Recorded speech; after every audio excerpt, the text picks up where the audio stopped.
Ladies and gentlemen, boys and girls, children of all ages, welcome to Pitch Talk. We are fans of football dropping vlogs, videos and podcasts on the beautiful game. Check out our videos on YouTube and Instagram's IGTV, including special feature segments, 5 minutes with the G, the Straight Shootin View, coaching with JBK. We produce, record and edit video content and audio on Apple Podcasts, Google Podcasts, Verbal, Podomatic, Anchor, Spotify and other podcast platforms. Join the Pitch Talk revolution on Twitter, Instagram, Facebook and www.pitch-talk.com. The pitch is where we eat. The pitch is where we sleep. And the pitch is where we talk. I can see you now. I can see you now and then. I can see you now. The Straight Shootin View.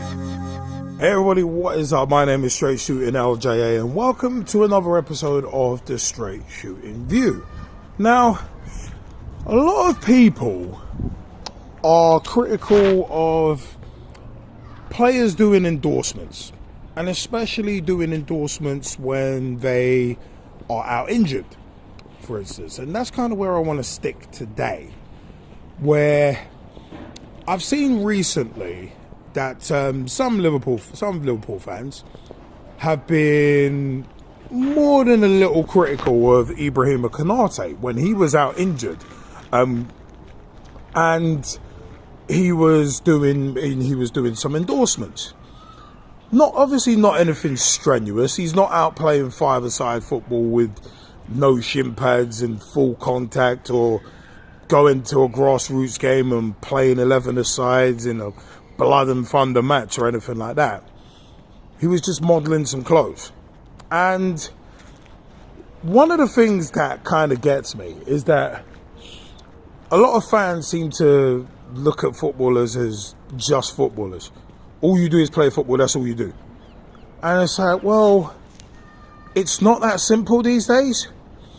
I mean, there's two words that spring to mind instantly, and those two words are image rights, which are actually crucial. I mean, you look at the way a club, for instance, like Real Madrid, set up their contracts, where for every player who signs for them, they get that player, it's written into their contract that they give up 50% of their image rights to Real Madrid, the club, because they believe that, well, when you sign for them, you're using their brand. Pretty much the only club in the world that can get away with that. But they are a massive brand, and branding is important in football.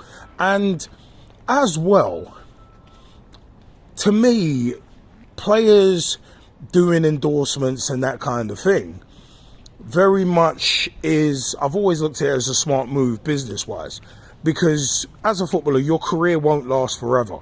Your career could be ended by a horror tackle, and I'm going to come back to that a bit later as well. Your career could be ended after a year, 6 months. It could end at 15 years old. It could end at 37 or 38. It could end at 25 if you're unlucky. So it's one of them where it's like, as I've mentioned on a previous episode of the Straight Shootin View about begrudging players moving to other clubs for bigger contracts, it's a case of get that money when you can, because it won't last forever. And you might have, say, a 3-4 year contract that's lucrative, but there's no guarantee that you're going to see out the entirety of that contract.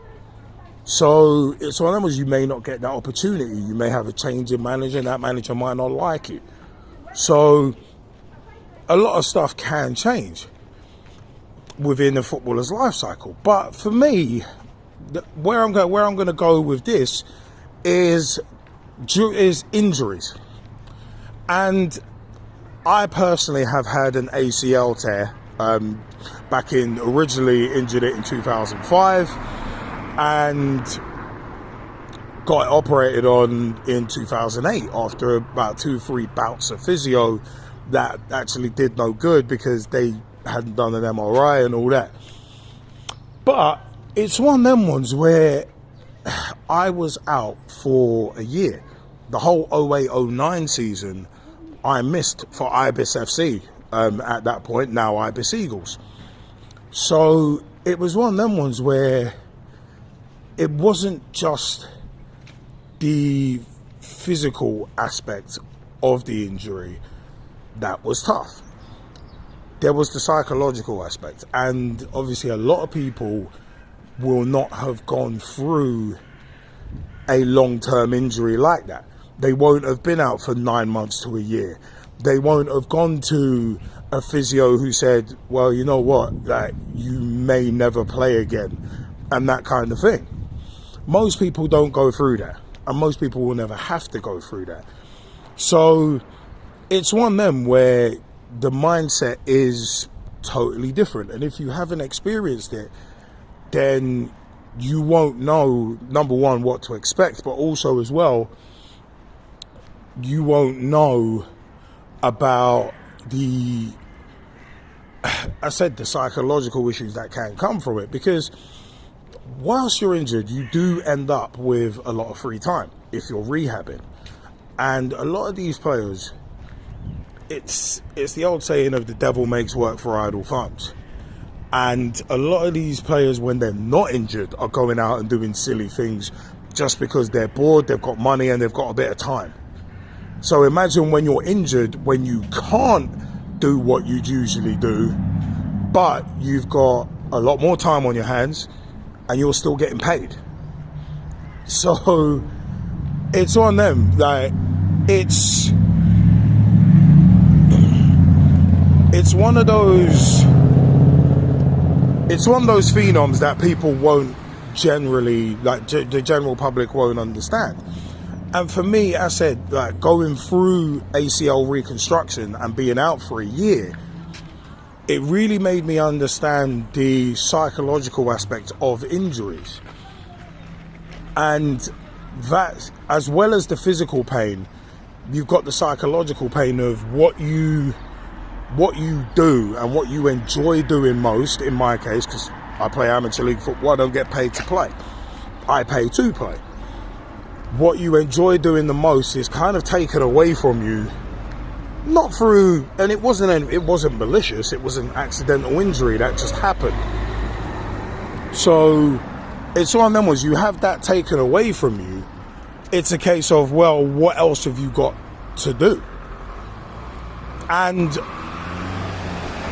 you do see that a lot of players do end up doing stuff like developing gambling habits and stuff like that when they're off injured. Because I said, they're still having the usual wage come through, but now they've got a lot more time to kill. And when I was rehabbing from my ACL reconstruction way back in 2008, I knew that I was going to have a lot more free time than I usually would, especially for the first 8 weeks when I was on crutches. So what I did is, I had a Nintendo Wii, which I could only sit down and play, but I got through most of Super Mario Galaxy. But also I did a lot of reading.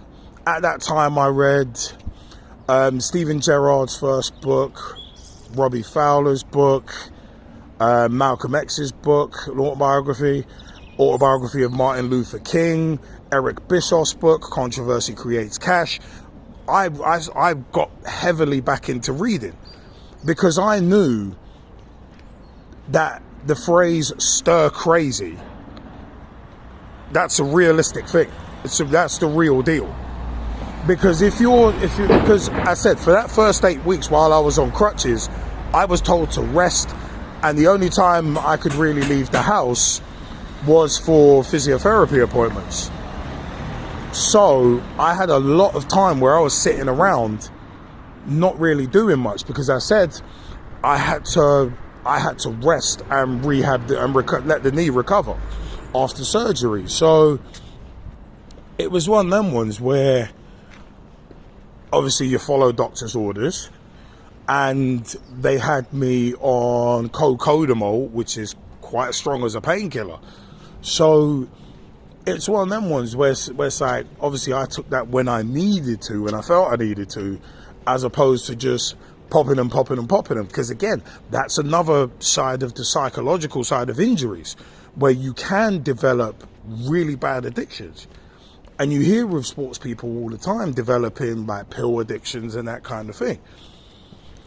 So it's one of them where I look at it as, if you're doing endorsements whilst you're injured and that kind of thing, so like modeling clothes and that kind of thing, as long as it's not interrupting your rehab schedule, as long as it's not clashing with a physio, with a physio appointment, then go ahead and do it. Because you need something to take your mind off the injury. Because I looked at it as, I knew where I wanted to get back to. And you can't rush rehab. You can't rush recovery. So it was the old sweat more in peacetime, bleed less in war.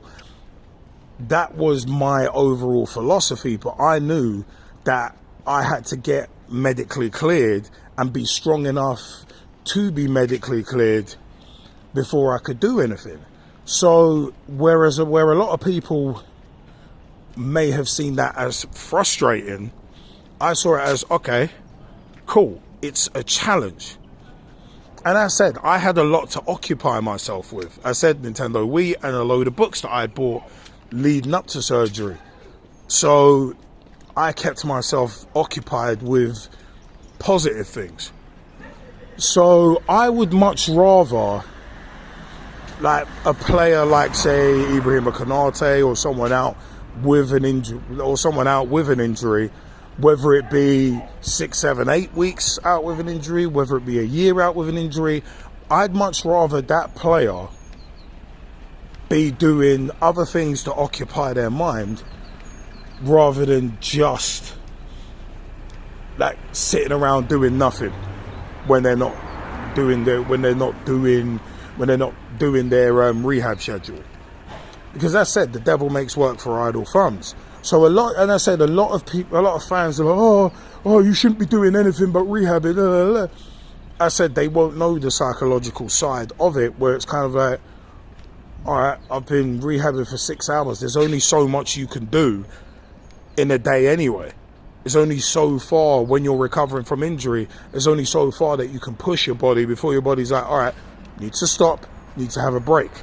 So what do you do for that other time? If you can go and do something else, build your brand, because your brand will outlast your playing career if you do it right. Look at Cristiano Ronaldo moving out to Saudi Arabia. For me, that's him increasing the reach of his brand, adding to his portfolio. It's a smart move. And players these days are much more than just players. They are brands. And a lot of them will have business managers and business advisors who will say, yeah, you might want to diversify your portfolio because football's not going to last forever. Look at someone like, say, Robbie Fowler. He freely admits that he got good advice when he was young to put his money into property. And look at him now. He retired a good while ago, but his property portfolio, he does seminars and lectures on getting into property and building yourself in that area. So, as said, that when you're out with a long-term injury, and COVID actually showed a lot of people this, where it's like you need to be able to get used to your own company, because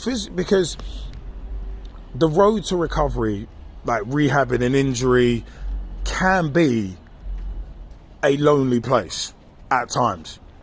Because a lot of times the only one who will understand what you're going through is you. You will know your body. You will feel the pain, and you see everybody else getting on with their lives. You see everybody else playing the game, but you're not able to. That's frustrating.